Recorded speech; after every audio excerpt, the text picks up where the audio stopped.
It was a hard life. These men worked like dogs. Sealers spent weeks at a time on the ice, working in freezing temperatures and sleeping as they could in the cargo holds on top of blood-soaked pelts. They lived on measly diets of black tea and hard bread.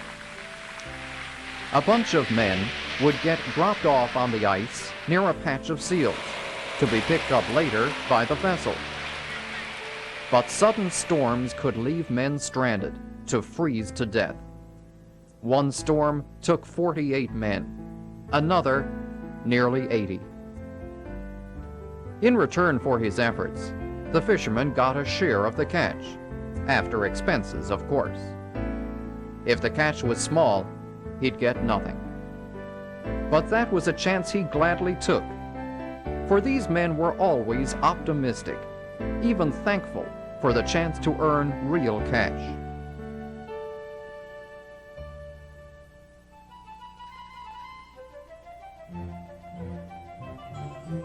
In the early 1800s, the population of Newfoundland was at 20,000.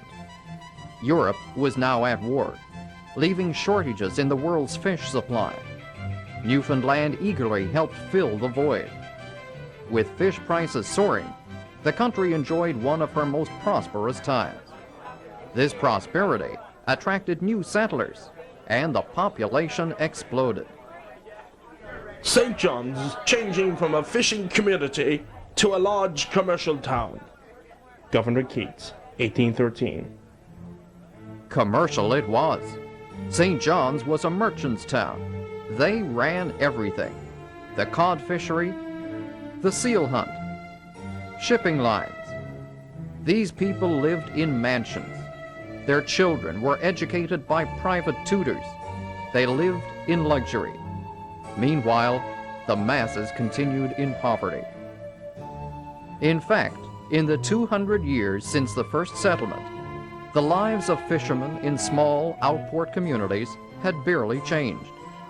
Schooling for children was almost unheard of, as was health care.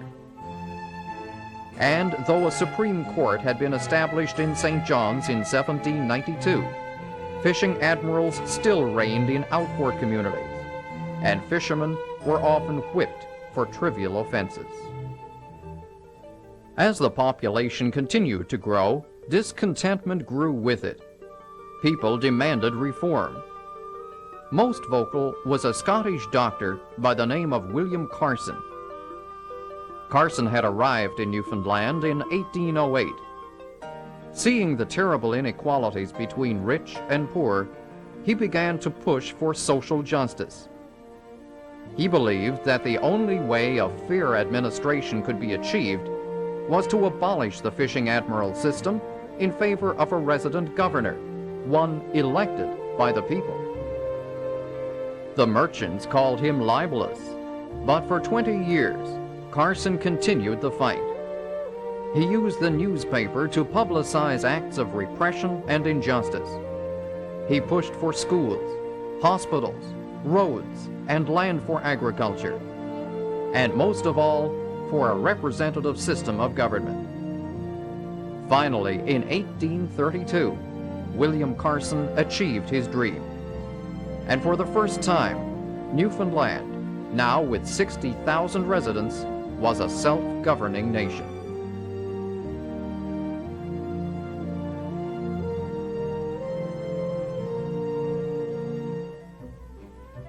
Self-government, however, would have its own problems.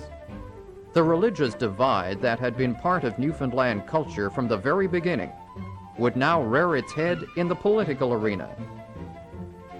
Though an elected assembly represented the people, the Executive Council was appointed by the British government.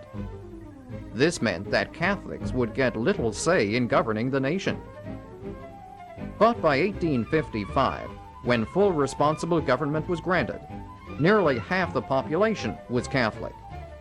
Under responsible government, both sides were more fairly represented, and within just a few years, the religious wranglings were put to rest.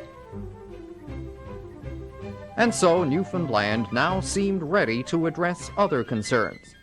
like the pressing problems of her economy. From the time of John Cabot's discovery, virtually everyone here had made their living from the sea. But then, in the 1860s, mineral exploration led to the opening of a mine at Tilt Cove on the Bayvert Peninsula. The operation was a great success, and Newfoundlanders began to wonder what other opportunities might await, especially in the island's unexplored interior regions.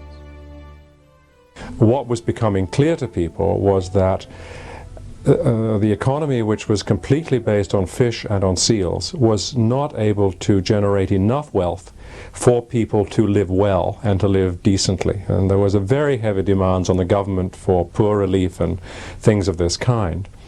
So there was a search from the 1860s on to try to diversify the economy, to try to open up other sectors, either in agriculture or in forestry or in mining. And there was a growing feeling that the fast track to do this was to build a railway, and that in the wake of a railway there would come all kinds of economic development.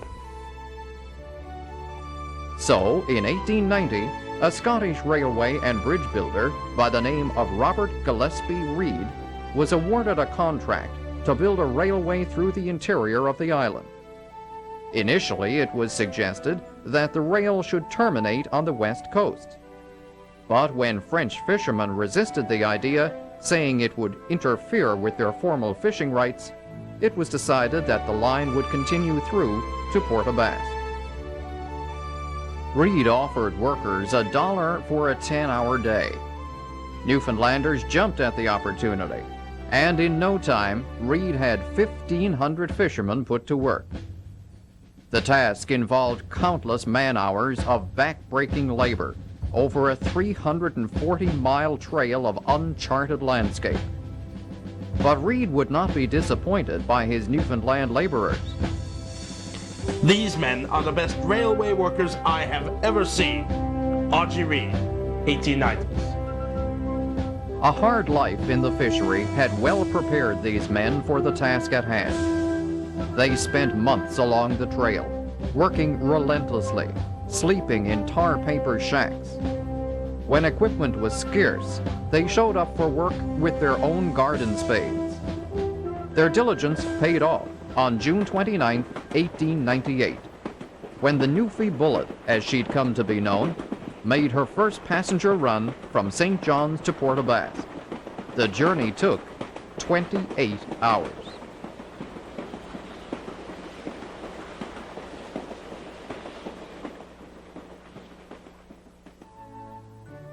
When John Cabot arrived, the Labrador Peninsula was already home to native populations of Inuit Eskimos and Naskapi Montagnais Indians. The first Europeans to utilize the area were Basque fishermen. The Basque were processing whale oil in Red Bay in the early 1500s. But Labrador's rugged coastline and cooler climate meant that permanent European settlement would be slow here. As late as 1860, only 1,600 settlers lived here year-round.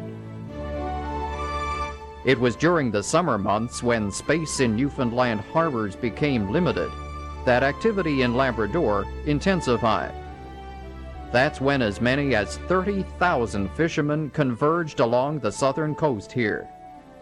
This fishery, too, was run by the St. John's merchants.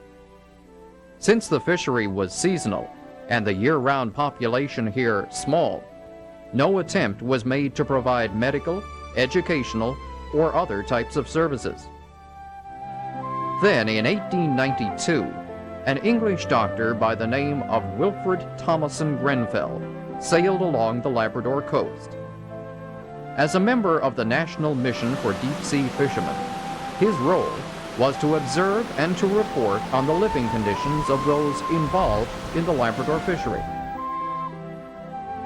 So appalled was Grenfell at the horrendous poverty he witnessed, he made it his personal, lifelong commitment to improve the living and working conditions of these people.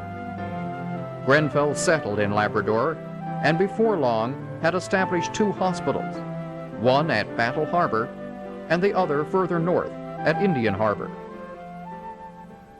This museum at St. Anthony was once Grenfell's home and has been preserved as a tribute to the good doctor. But Grenfell's work went way beyond medical services. He committed himself to improving virtually every aspect of life in Labrador. His efforts provided schooling, an orphanage, a farm, and a ship repair facility. He even established a buying cooperative for fishermen to lessen their dependence on the merchants. Years later, the International Grenfell Association opened a modern hospital at St. Anthony.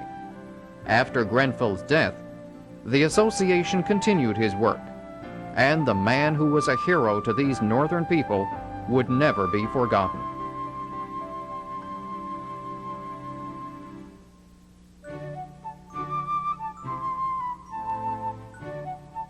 In the late 1800s, Newfoundland was recovering from a bank crash that had resulted from poor fish prices.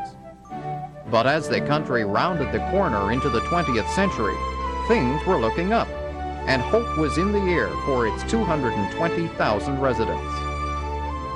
Besides the railway through the island's interior,